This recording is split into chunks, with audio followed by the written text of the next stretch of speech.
towards all of you, but an organization that not only has a collection globally of marine surveyors on the cargo side, but also a drive towards competence and training and accreditation, which I believe is very important, because we all know that we can have very variable standards, and that isn't good for anyone in the industry.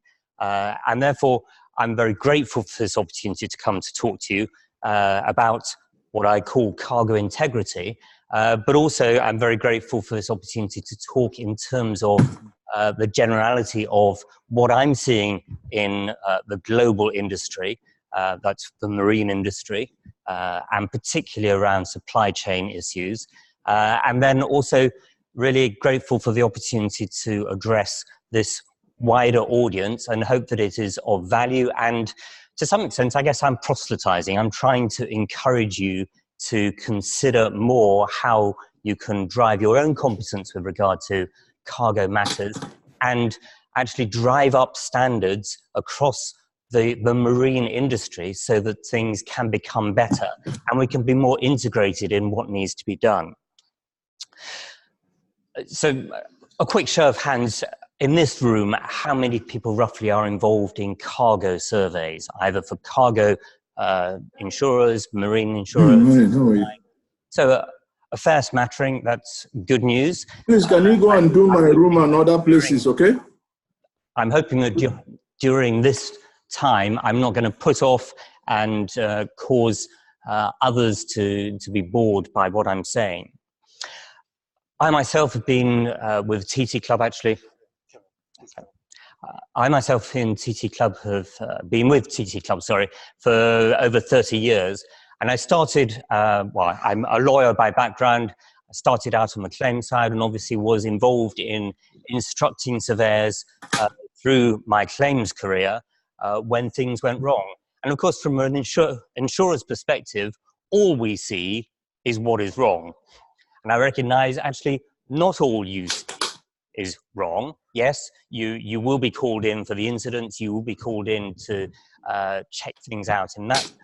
But you also get involved at a much earlier stage in terms of ensuring that cargo is properly prepared for shipment, whether it's break bulk or out of gauge or indeed containerized cargo. So it's actually throughout that life cycle that it's important that we have the relative competence and also the ability to work together. And I guess, as I say, I'm here to proselytize. I'm trying to encourage you and urge you to look more seriously at the cargo side of a business, because that's important. And also it's important to drive culture change. I'm not talking about surveying culture change, that may be part of it, but actually through the much broader supply chain industry. And I'll explain some of that as I go along. So just in terms of TT Club, so it's not this, it is that.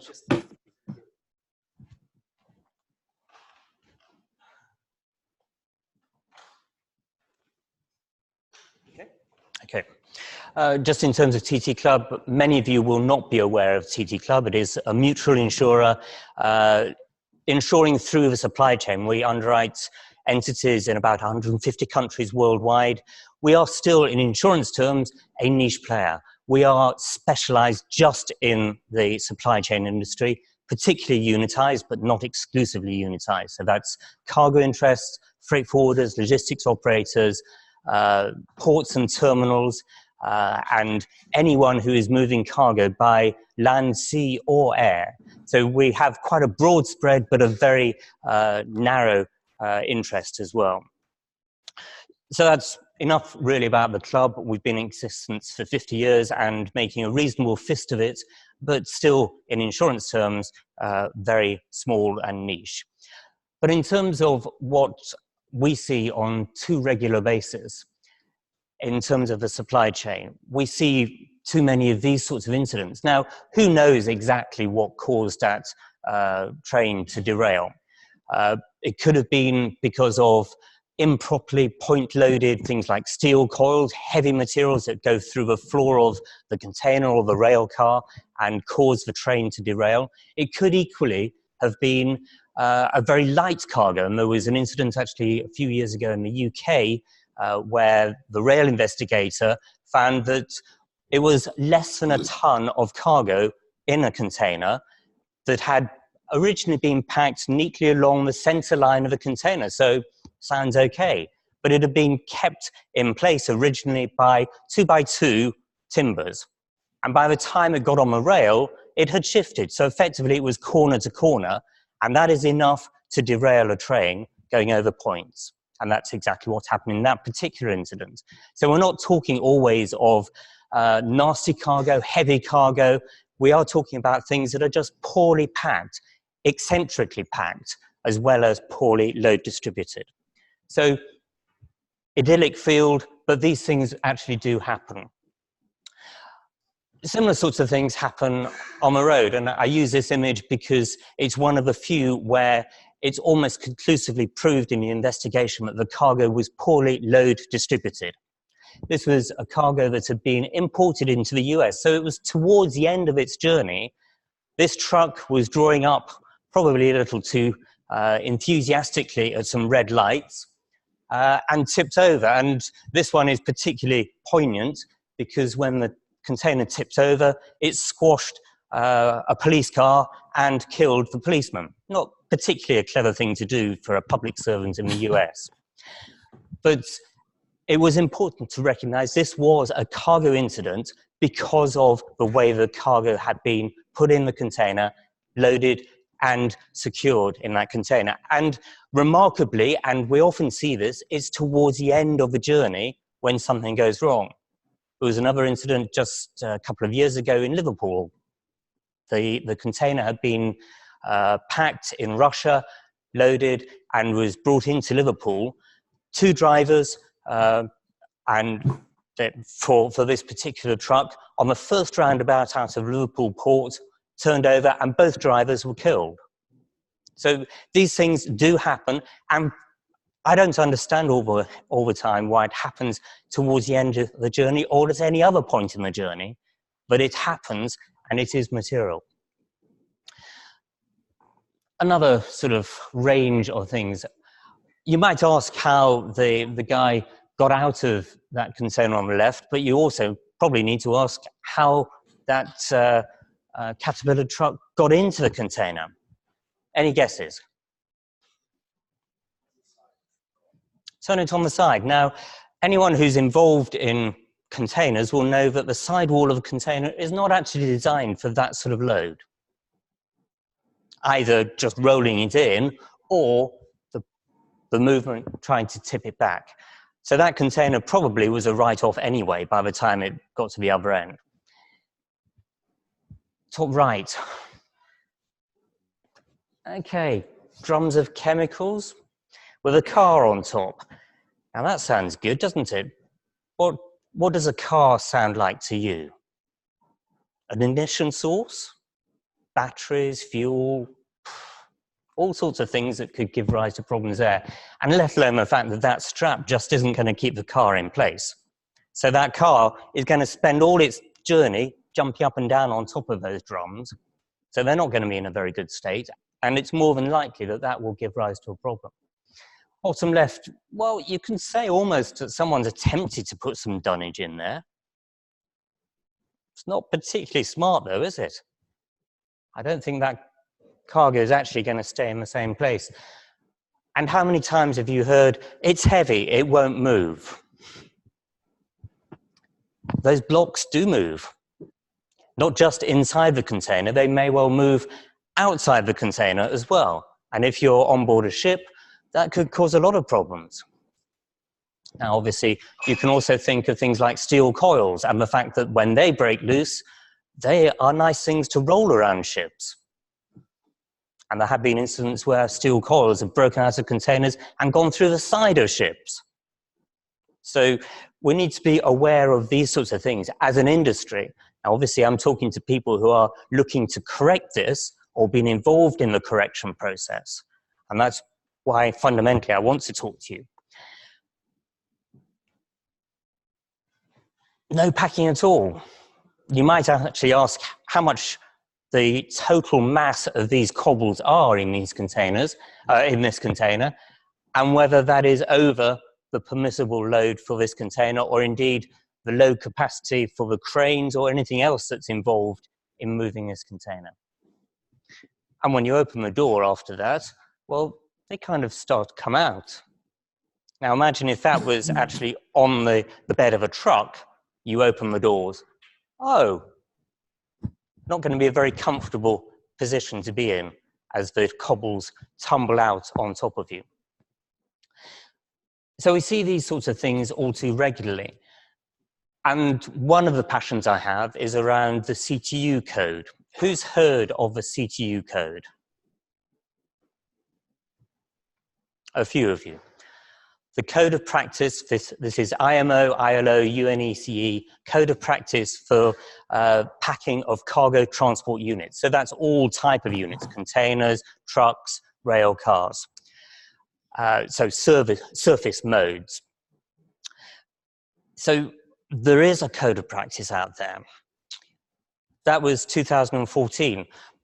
And without being wanting to be pointed, actually the guide that you have around cargo claims, I quickly scanned through this morning and I couldn't see a reference to the CTU code. It's important. It's important because actually it is something that helps to guide how things should be done. And I may be incorrect, and I'm not wanting to labour that point, but the industry as a whole, and I go to loads of audiences and ask the same sort of question, and very few hands go up. Quite often, it's the hands of the other speakers who are on the panel with me. And that's kind of tragic that 5 years after this international code was put in place, after another 4 years of exercise to try to work out what should be in the code, very few people worldwide actually know about it. But it's there as a code of practice to help people understand what is involved in packing cargo into CTUs of all types and how to do it successfully so that the cargo gets from origin to destination successfully. And that is both in terms, or interest in terms of the cargo, because there's value in that cargo most of the time. Those blocks will have value. A lot of plastic waste is the export of choice from the UK, maybe less value. But actually, there are value in the cargo. There's also value, obviously, in the units and in the marine entities, the maritime transport, or the other carriers who are involved, as well as the possibility for bodily injuries. And we see that all too regularly. Been a little more pointed as we look this year at having had 5 major maritime casualties to do with cargo-related fires. This is a cargo fire actually in a terminal. This is Vancouver, 2011. This itself happens all too regularly. The cargo of dangerous goods goes on fire. All sorts of reasons for that, often to do with poor packing or poor declaration, misdeclaration. Thankfully, these firefighters were fighting the fire by boundary cooling, which actually is about the only thing you can do unless you know specifically what that cargo is. Think Tianjin. When you put water on certain chemicals, it isn't a happy mix. So thankfully, this was safe. Also go to another one. Some of you may have been involved in the MSC Flaminia in July 2012. Fire in the mid-Atlantic. Ship was held off going into port for a variety of reasons, ultimately went into Germany. She was German flagged. And I won't go into the sort of rationale around that. But again, it emphasizes that actually one small package within one container can cause a lot of damage if you've got containers around it, whether that's in a terminal, as in the previous image, or on board a ship. And I just saw this morning that the largest loading of TU capacity was recorded just this last weekend. 19,028, TEU, not containers. So probably around 60% actual containers. But That is a large loading on one ship.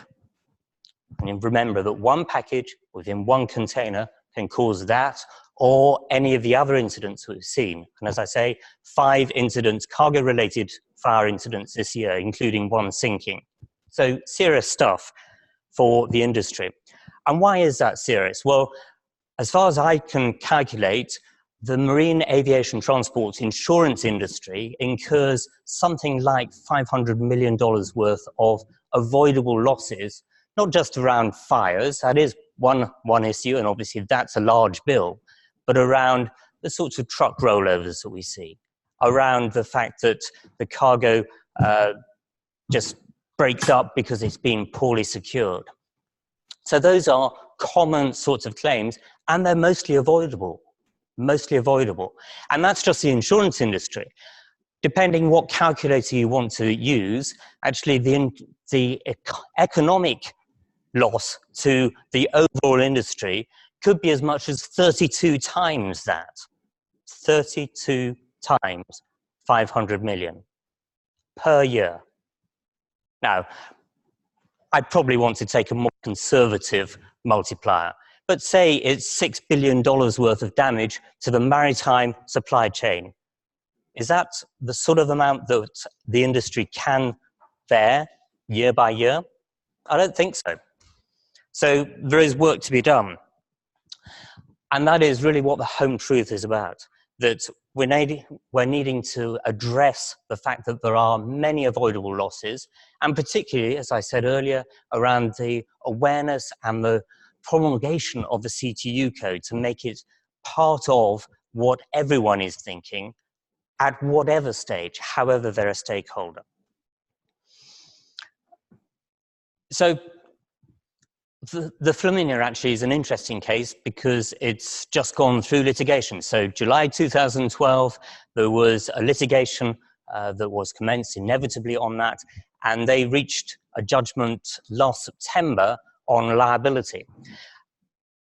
Obviously, in that instance, we are talking about dangerous goods. The judgment will very clearly, if you read it, say it was a cargo of DVB, nasty chemical, in a tank container. So quite specific, if you like, around a particular cargo, a particular type of movement. And if you read the judgment, you can see all sorts of problems that gave rise to what actually happened. But it does highlight to me, in relation to dangerous goods, some of the issues that as an industry we face. Because what we see is the dangerous goods regulations themselves are, well, complex to say the least. You could almost say that they're birthed in the wrong place, because the IMDG code that looks at packaged cargoes, i.e. containerized and other CTU cargoes, actually was birthed out of bulk cargoes. Now think of a bulker. How many dangerous goods shipments are likely to be on a typical bulker? 1, 5? It's not going to be very many. So the ship will know what that cargo is and how to take care of those particular parcels of cargo. And they'll know an awful lot about the cargo. They'll have the preparations that are necessary. When you are berthed with a yard like that, or you're on board a ship with 19,000 TEUs, actually, do you know what's on that? What the cocktail is? How the different chemicals might work together? Yes, if it's correctly declared, you might have a chance of putting it in the right place as a ship owner. Yes, that's good. But the complexity is massive.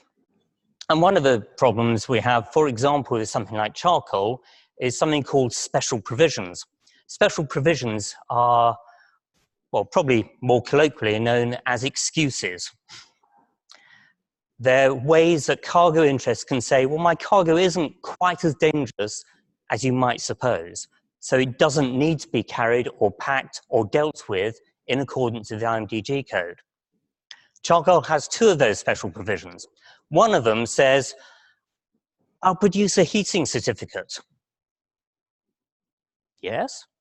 How are you going to verify that heating certificate? Is it actually going to be possible for anyone else in the supply chain to know that that heating certificate, firstly, is genuine, and that isn't always the case.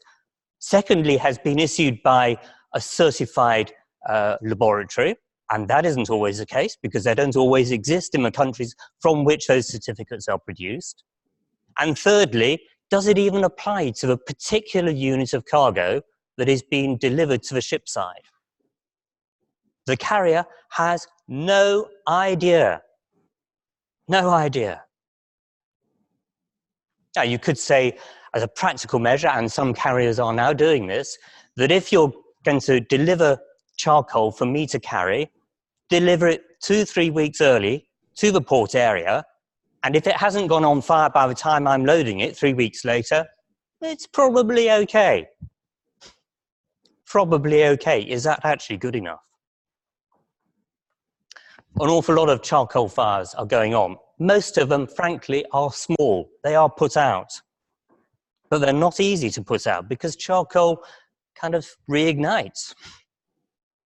Keeps on reigniting. So one of the fires this year, the ER Kobe, it was first identified as a fire, I believe, in mid-February. They doused somewhere around 20 containers of charcoal. And then they offloaded those. A couple of weeks later, she was on fire again. Further containers of charcoal had carried on the burning process. So it happens. And cargo interests, I'm not aware of whether they were correctly declared or incorrectly declared in this instance. But the problems are there that it's so complex. Mismatching coding, I won't dwell on this, but those who are familiar with the customs coding, they'll know that it used something called the harmonized system for all commodities, for the tariff rating that is applied to the cargo. When you talk about dangerous goods, we've got something called the globally harmonized system for the classification of dangerous goods. Now, that's not exactly the easiest thing to say, oh, we've got an HS code and a GHS code. And do they read across? No, of course not. Now, there is a European web type where you can actually do some of that read across. Some, but it's not complete. Information flows from the judgment. It was very clear, the Flaminia judgment, that there were different expectations. So when the shipper first said to the carrier, MSC, I want to carry a container of DVB, guess what the question was that MSC said? They asked the shipper, when will you be able to tell me the weight, the gross mass of the cargo? Gross mass? What's that got to do with it? Ah, verified gross mass that was incorporated into SOLAS in 2016. Why was a dangerous goods shipper being asked about gross mass? Well, of course, yes, it's part of it, but they weren't being asked about, oh, tell us more about this dangerous cargo. They were being asked, tell us about the gross mass? What? A mismatch of ideas of what was necessary, what was important to the carrier. Then that flows through. Sort of shippers might be interested in the STS, the Maritime Safety Data Sheet, or Safety Data Sheet information. Now, of course, that itself has a section around transport that says how transport should be done and the different coding that is relevant for that particular commodity. That's good, except it's not mandatory to complete that particular section. Okay, so that's one issue. So the cargo interest starts with the STS. They have to produce the dangerous goods declaration. Okay, so those two should agree.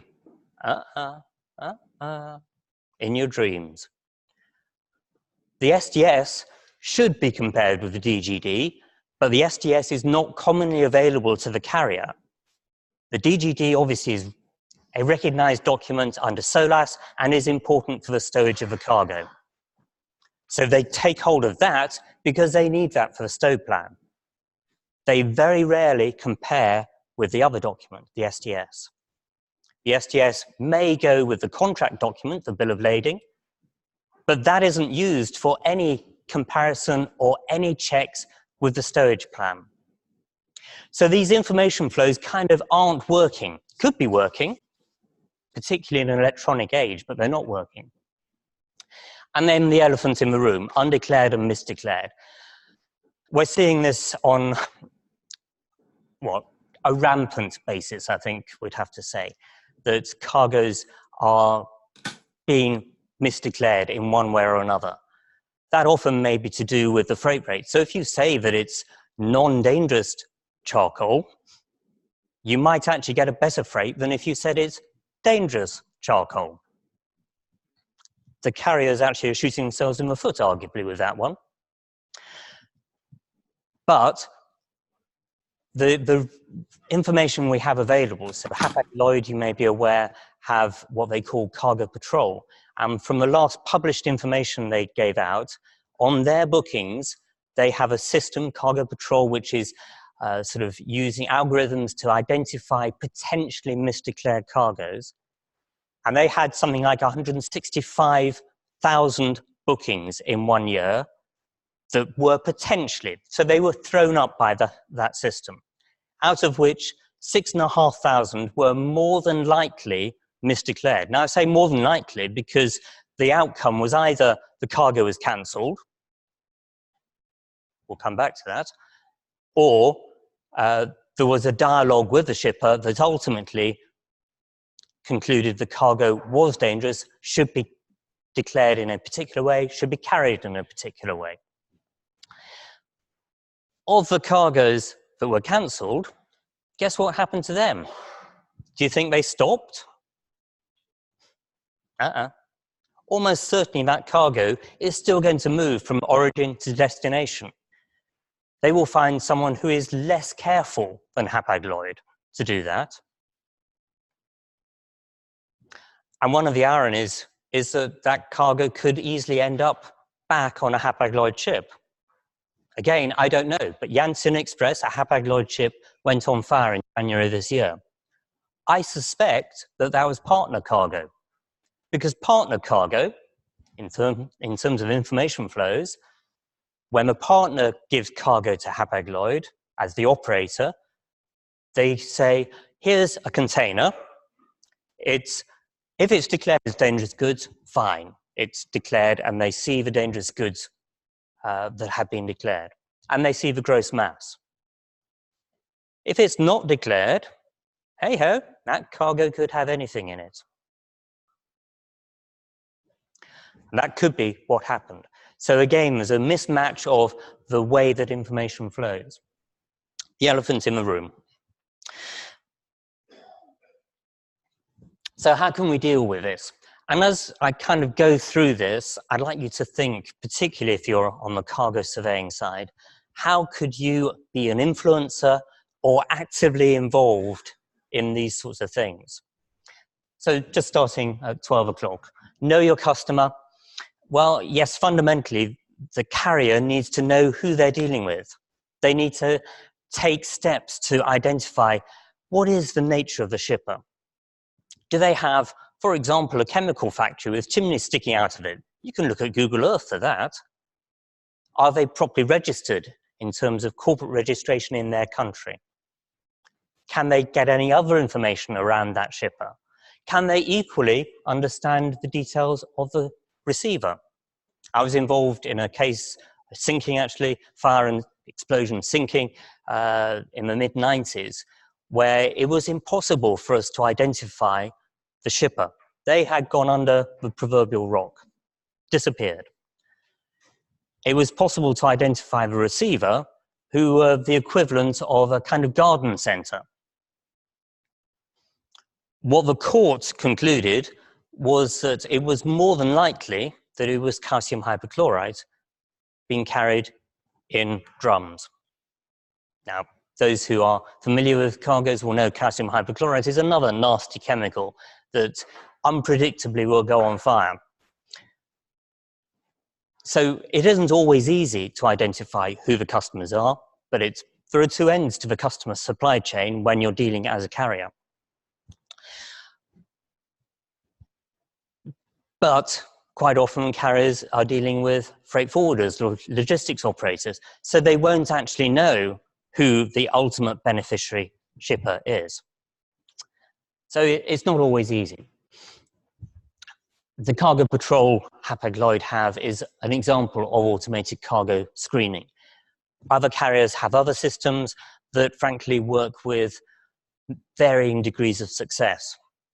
I think it would be useful for the industry to have a common standard around cargo screening that is an algorithm that is generally updated and helps to know the customer and know the type of cargo that is being produced. Dangerous goods compliance, I've got a nice big H in there for HasCheck, which is a product put out by a company called Exis Technologies. They have systemized the IMDG code and then on the back of that produced on a whole range of compliance software that can help the shipper to declare correctly, help the carrier to deal with what they need to deal with, which is not just around the ship itself, but also each of the port calls that are involved. We won't dwell any more on that. X-ray CT scanning, not always allowed in every country, but where it is, it could actually give an indication. And the technology has advanced quite substantially in the last 20 years. So that's worth considering. Inspections, now that sounds more comfortable to this room, I think. Inspections actually, in this instance, are mostly to do with pre-shipment inspections. Some will be aware of the IMO program, or the program that is initiated by IMO and implemented by governments to inspect certain CTUs each year and report back to the IMO. So, another show of hands. Out of 170 countries that are represented at IMO, what would you say would be a reasonable number of countries, let alone inspections, countries to be reporting back in? Any guesses? Who would go for, I don't know, 25%? 50% did I hear?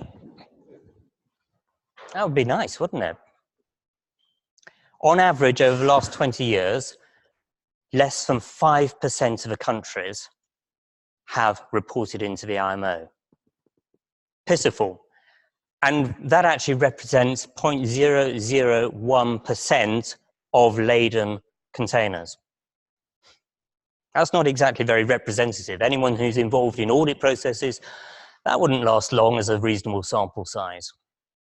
Obviously, there's cost involved. Governments don't like cost. They want to get rid of it. This is supplemented by some companies, the carriers, who have their own inspections. And some of you may be involved in those sorts of inspections. And those, frankly, are very helpful because the carriers can target the types of cargoes or the new shippers or whatever risk categorization they want to take to ensure that they're getting to the right people and helping the shipper to make the right sort of decisions going forward. So it isn't just a reactive thing. Earlier this year, there was publicity around Maersk doing a trial, a pilot program of surveys in the US on both export and import cargoes. Remembering the government programs are only looking at export cargoes. So although the US do most of those and find nasty things, they're only looking at cargo that is packed and trucked or railed in the US for export. So that's not exactly the most compelling if you're thinking of a risk-based approach to where we might see things happening.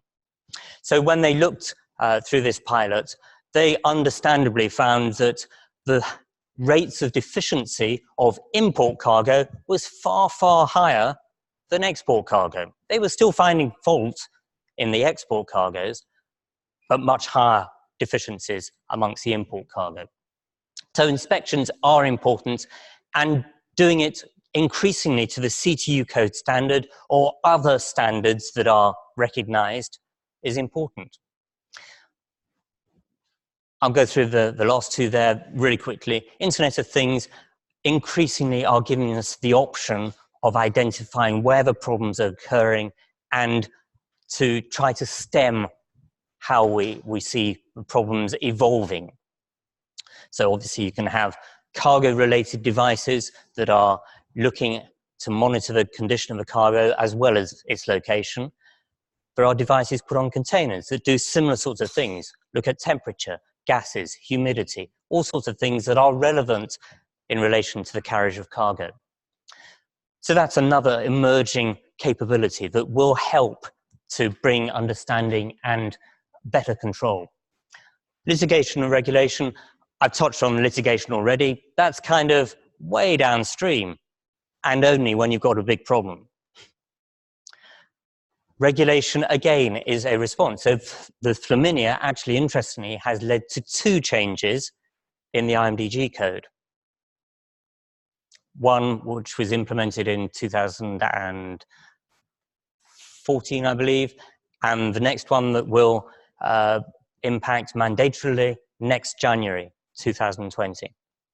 So 2 changes arising out of 1 incident. But regulation isn't necessarily the best way to change things. You come back to where you can start. So it's making sure that people are aware of who is contracting and that they are doing the right things. And that fundamentally does come back to you sorts of guys. Very quickly, a bit of a complicated slide. The upper bit talks about the direct stakeholders. So in a supply chain, you will have a variety of players who know greater or lesser amounts about the cargo and how it should be carried. I'm not going to dwell on that because although it is important, although it is very relevant in terms of CTU code, actually fundamentally, I'm much more interested in the indirect stakeholders. Because as I've looked at this more and more, I've understood that people who influence the way that cargo practices go actually are sometimes influencing it in an adverse way. Take, for example, Incoterms. You'll be familiar with those, CIF, FOB, as a broad sort of distinction. Actually, that influences the characteristic of the relationship between the buyer and the seller and the sorts of demands that are being made. Interesting one. So actually, if you're buying on CIF basis, then the receiver is going to be far more interested in the whole process than if it's FOB. And equally, the shipper, on the other end, the person who's packing the container, if it's FOB and it gets safely to the port, they couldn't care less. And remember that only somewhere around 50% of cargo is actually insured. So that's another aspect. So that can be unhelpful. If you look at the fiscal side, then there's a lot of interest currently around phytosanitary issues. Pests being moved around the world, causing ecological problems in different parts of the world. Absolutely a valid concern, absolutely. But if you focus on that to the exclusion of safety, actually you lose out massively in terms of the totality of the supply chain. Pick on insurance from surveyors. How many insurers, in instructing surveyors, have mentioned the CTU code? I doubt that they have. And I'm not even sure that my own business, TT Club, does on a regular basis. They should be. I mentioned there MSC Circular 1531, which talks about the due diligence between the stakeholders, but it also has an appendix that deals with the responsibility of different entities through the supply chain, including surveyors and insurers, around the CTU code. Interesting reading, and certainly it behoves both insurers and surveyors to be thinking very actively, how can we take hold of this to improve practice? Because if we don't, guess what? Shippers, packers will say, no one cares, I'm not going to do anything. So, this is my last slide. And basically, what I'm talking about here is what I call cargo integrity. And over the last 3-4 years, TT Club has been working with a number of different entities on a global basis to try to work out how to improve awareness of the CTU code and to engage with shippers and packers to ensure that more is done. I'm not going to go point by point through that. Slides, I assume, will be available afterwards to you, and if you want to engage with me at any point, please do. But it's a campaign that is trying to identify all the different stakeholders, all the different levers, and try to work out how can we reconfigure this to make safety much more important. And therefore, as I end, it's an invitation to you guys. Actually, how can we work together so that there is more safety and ultimately actually more business for you? Not the incidents where it's difficult to work things out, but actually ensuring good practice is followed at the point of shipment and we don't have so many injuries and losses. So we need help. I'd like to engage with you. Thank you very much.